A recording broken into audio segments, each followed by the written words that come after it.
Hi guys, അപ്പോൾ കഴിഞ്ഞ ഞായറാഴ്ചത്തെ പോലെ ഈ ഞായറാഴ്ച എൻ്റെ സിം റെഡിയാക്കാൻ പറ്റുമെന്ന വിശ്വാസത്തോടെ ഞാൻ ഇറങ്ങിയിരിക്കുകയാണ്.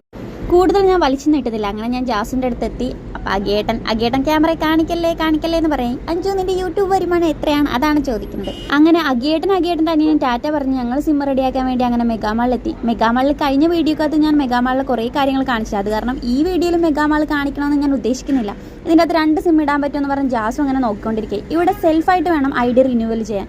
അതും ചെയ്ത് ഞങ്ങൾ പുറത്ത് പതുക്കെ ഇറങ്ങി. ഇനി ഞങ്ങൾ റോളൊക്കെ വിടുക. അവളെ ഗ്രാൻഡ് മാളിൻ്റെ അടുത്ത് ഇറക്കിയിട്ട് ഞങ്ങൾ എവരിടേക്ക് പോകും. അപ്പോൾ ഗ്രാൻഡിൻ്റെ അടുത്ത് എത്തിയിട്ട് അവളെ ടാറ്റ ബൈ പറഞ്ഞ് അവളെ ഞാൻ വിട്ട്. അങ്ങനെ ഞങ്ങൾ എവരിടേക്ക് പോവുകയാണ്. ഇവരുടെ അടുത്തെത്തി. 24 മണിക്കൂർ എന്ന് പറയുന്നത് പച്ചക്കള്ളമാണ്. 12 മണിയാകുമ്പോൾ തന്നെ അവിടെയുള്ള ആൾക്കാരെ എല്ലാവരെയും അവർ പറഞ്ഞു വിടും. പക്ഷേ 24 hours എന്നാണ് അതിൻ്റെ അകത്ത് എഴുതി വെച്ചിരിക്കുന്നത്. അത് പച്ചക്കള്ളമാണ്.